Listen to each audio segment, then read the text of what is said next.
Bab 37 tiba-tiba menjadi pengantin bahagia tamat. Efek patah hati ternyata sungguh luar biasa. Aku sampai kehilangan selera makan dan menangis semalaman. Apalagi, tepat di malam pengantin Kak Azian, Alizah malah sengaja memanasiku. Dengan meneleponku dan mengatakan hal yang tak kuduga akan keluar dari mulut wanita itu. "Halo adik ipar, selamat malam. Aku saat ini mau melakukan ritual malam pertama dulu ya. Mungkin kamu mau tahu karena penasaran malam panas kami. Nanti aku kirim videonya deh," ujarnya saat itu dengan cekikikan seperti kuntilanak. Tentu saja langsung aku matikan. Dan sialnya, dia mengirimkan rekaman suara. "Kak Zian, aku mencintaimu, Emma."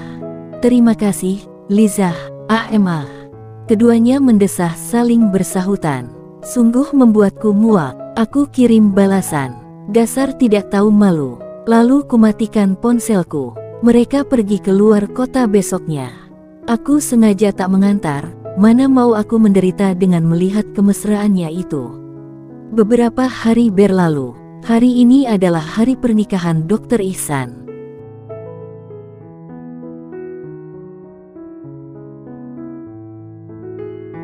"Kinar datang ya," itu adalah suara panggilan dari Dr. Ihsan. "Iya, aku sampai bosan diteror sama kamu," ucapku dengan jengkel luar biasa. "Hahaha, dia malah tertawa. Aku pergi bersama ayah dan ibuku. Aku melihat Raka pergi dengan Renata. Saat sampai di hotel tempat akan diadakannya akad nikah sekaligus resepsi pernikahan Dr. Ihsan, aku sengaja mencegat Raka untuk bertanya sesuatu. "Kalian jadian?" tanyaku yang penasaran, karena selalu melihat mereka berduaan. "Iya, dan akan segera menyusul untuk menikah." Renata menjawab dengan binar bahagia, dia bahkan mengecup pipi Raka di depan mataku. Aku tersenyum kecil, ada rasa senang di dalam hatiku, tapi kenapa sudut hati terdalamku merasakan sedikit nyelekit dan tak terima. Mungkin karena pada akhirnya semua orang bahagia dengan pasangannya masing-masing, kecuali aku. Nasibku sungguh buruk, Tidak boleh begitu Kinar. Kamu harus bersyukur dengan apa yang ada dalam dirimu. Dengan apa yang kamu miliki saat ini. Aku membaca istighfar dalam hati. "Selamat ya, semoga kalian bahagia dan bisa sampai pelaminan," ucapku dengan tulus. Aku sempat melihat tatapan mata Raka yang dalam kepadaku. Aku tersenyum kepadanya, lalu pergi. Acara akad nikah akan dimulai sebentar lagi. Aku dan para tamu yang sudah hadir sepertinya sudah antusias menunggu. Apalagi saat penghulu sudah tiba.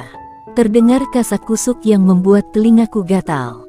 Sepertinya Ihsan akan gagal nikah, karena pengantin wanitanya menghilang, ujar seorang perempuan paruh baya dengan dandanan menor. Aku menajamkan pendengaran untuk mendengar gosip selanjutnya. Grab. Tapi, sebelum aku mendengar gosip lainnya, tangan seseorang mencengkeram pergelangan tanganku. Kemudian menarikku ke suatu tempat.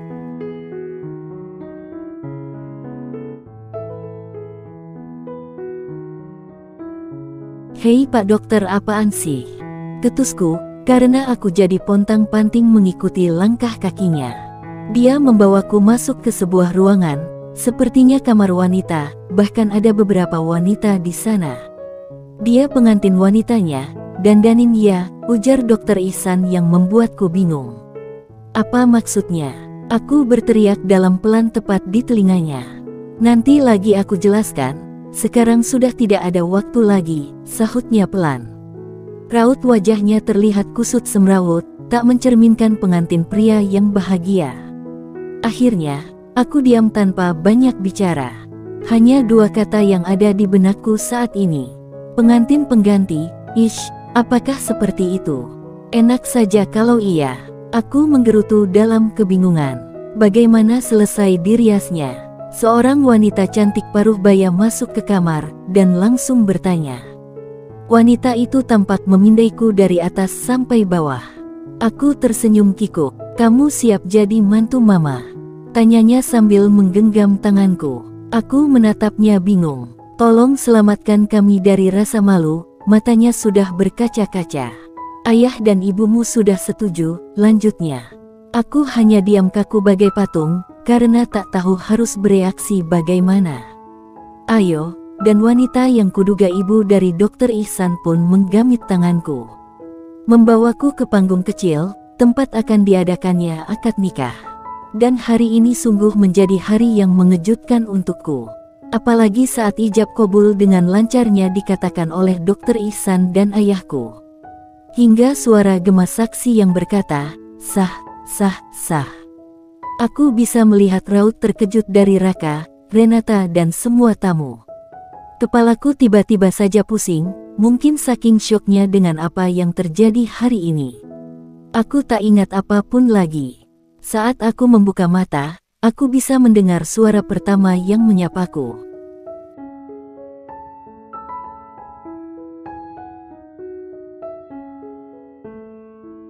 Kinar, kamu baik-baik aja kan? Maafkan aku ya, sungguh aku minta maaf, aku tidak tahu sama siapa harus minta tolong. Dia adalah Ihsan, lelaki yang sekarang sah menjadi suamiku. Aku tak tahu harus bereaksi bagaimana. Aku diam membisu. Dia mengusap lembut kepalaku dengan mata yang menatapku lekat. Meski kita menikah dengan cara seperti ini, yakinlah kepadaku kalau aku akan berusaha mencintaimu sepenuhnya. Aku akan bertanggung jawab dan tidak akan menyakiti kamu. Dan dia mengecup keningku. Tubuhku menegang, antara bingung dan juga malu. Bisa-bisanya dia langsung mencium keningku tanpa izin. Maaf ya, aku nyium kamu padahal belum izin dulu, hehehe. Dia terkekeh kecil, pipinya memerah, mungkin merasa malu. Aku sengaja memejamkan mata, bukan karena masih pusing ataupun mengantuk, melainkan karena merasa malu. Apa kamu akan melakukan itu malam ini? Sial, kenapa pikiranku ke sana sih? Aku mandi dulu ya, ujarnya. Aku diam tak menyahuti, pura-pura tidur saja. Setelah kupastikan dia tak ada di dalam kamar ini lagi, aku segera membuka mata. Dan betapa terkejutnya aku. Ternyata dia masih ada di sampingku, berdiri dan menatapku. Melihat aku yang terkejut, dia tertawa. Mungkin menurutnya lucu, padahal aku kan semakin malu. Katanya mau mandi, sana, sana. Usirku dengan nada merajuk. Dia pergi menuju pintu yang aku duga kamar mandi, dengan masih tertawa. Aku sekarang sudah menjadi istri. Bukan istri Kak Azian seperti bayanganku, tetapi istrinya. Istri Dr. Ihsan. Sepertinya saat aku bercanda waktu itu, ada malaikat yang mengaminkan. Hingga, aku benar-benar menjadi istrinya, istri Ihsan, dokter psikiatri yang menangani mentalku. Aku tak tahu harus bersikap bagaimana. Sungguh, aku tidak mengenalnya. Tak tahu apapun tentang dia. Aku jadi frustasi dan cemas begini. Hingga suara derit pintu kamar mandi terbuka. Aku menoleh secara refleks. Dia begitu tampan dengan tubuh yang hanya berbalut handuk yang menggantung di pinggangnya. Gluk, tanpa kusadari, aku menelan selaiva dan mataku menatapnya intens. Sebelum akhirnya perkataannya membuyarkan apa yang sedang aku pikirkan.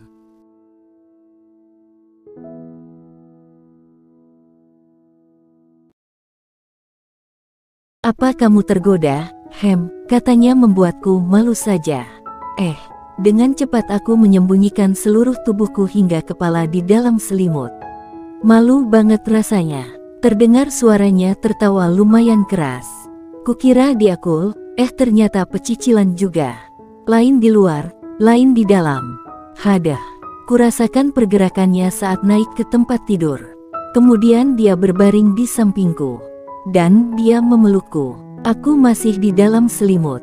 Sebulan berlalu, aku sekarang dibawanya pindah ke rumah pribadinya. Rumah yang pernah aku dan Raka datangi untuk konseling, saat aku sering berhalusinasi tentang Kak Hasbi. Dia memperlakukanku dengan baik, bersikap hangat dan tidak pernah menyebut nama mantan calon istrinya. Tapi, hal itu membuatku penasaran alasannya apa. Aku pun turut bahagia saat menerima undangan pernikahan dari Raka. Sahabatku itu, rupanya menikah dengan Renata. Syukurlah, mereka tampak bahagia, terutama Renata. Selamat ya, akhirnya kalian resmi menjadi suami istri, ucapku tulus. Terima kasih ya Kinar, maaf aku selalu tak menyukaimu dulu. Itu karena aku cemburu sama kamu, aku Renata. Aku tertawa pelan. Selamat ya Raka, ucapku tulus.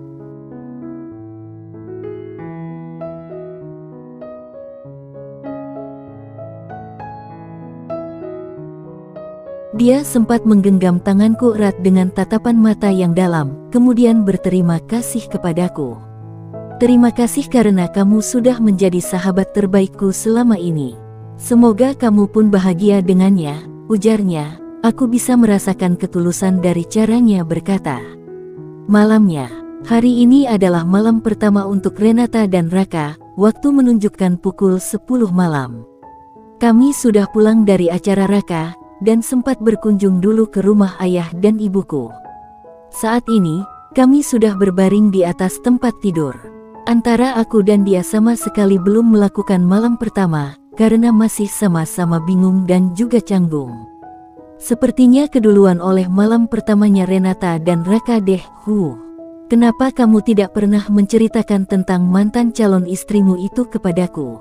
Aku jadi sangsi kamu mencintainya. Tanyaku, yang penasaran dengan kisah cintanya. Kalau di novel yang sering aku baca, biasanya tokoh pria akan berusaha mencari mantannya yang kabur itu, dan mengabaikan istrinya. Tapi, dia sungguh berbeda. Dia memperlakukanku dengan sangat baik dan hangat, hingga aku merasa disayangi. Dan sempat berpikir, kalau dia menyukaiku, pipiku kenapa memanas ya?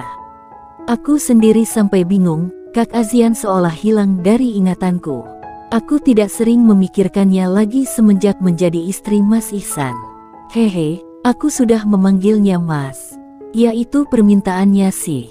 Dia menatapku lekat, lalu tiba-tiba saja mengungkungku dari atas. Kenapa aku harus menceritakan wanita lain di depan istriku? Kenapa aku harus mengingat wanita yang gelarnya mantan, kalau ada wanita yang gelarnya istri untukku? Aku sudah membuangnya jauh dari dalam hatiku, di hari yang sama, di waktu yang sama, tepat saat aku selesai mengucapkan ijab kabul dan saksi mengatakan sah, ujarnya dengan lembut. Aku terkejut dan begitu terpana mendengar perkataan panjang kali lebarnya. Lupakan masa lalu, ayo kita mulai masa depan kita dengan baik dan penuh kasih sayang, ucapnya. Dan selesai berkata, dia langsung mengikis jarak di antara kami. Mulai memagut lembut bibirku, mulai menyentuh seluruh tubuhku dengan lembut, hingga malam ini menjadi malam di mana aku menyerahkan segalanya untuk suamiku itu. Aku bisa merasakan kasih sayangnya, ketulusannya dan cintanya untukku. Aku berjanji akan berusaha menjadi istri yang baik untukmu. Ternyata kisah cintaku yang rumit ini, ujungnya ada pada dirimu. Lelaki yang tidak aku duga, yang tidak aku sangka. Kita bertemu hanya sebatas pasien dan dokter, tapi takdir Tuhan menyatukan kita. Aku berkata usai pergulatan panas itu. Itulah takdir Tuhan, mana kita tahu akan berjodoh dengan siapa. Sahutnya, lembut di telingaku. Dia tersenyum nakal dan mendekapku erat. Lagi ya, ujarnya. Dan mana mungkin aku menolaknya. Toh aku juga suka, dan aku juga mau, hehehe. Kami kembali mengulang pergulatan panas ini, kali ini lebih menggebu. Aku mencintaimu. Dia mengatakan kata cinta untuk pertama kalinya. Aku memeluknya erat. Sepertinya aku juga mencintaimu, ujarku dalam pelukannya. Kami tersenyum bersama, dalam dekapan panas. Dan, tamat. Terima kasih sudah nyimak cerita Kinara sampai selesai.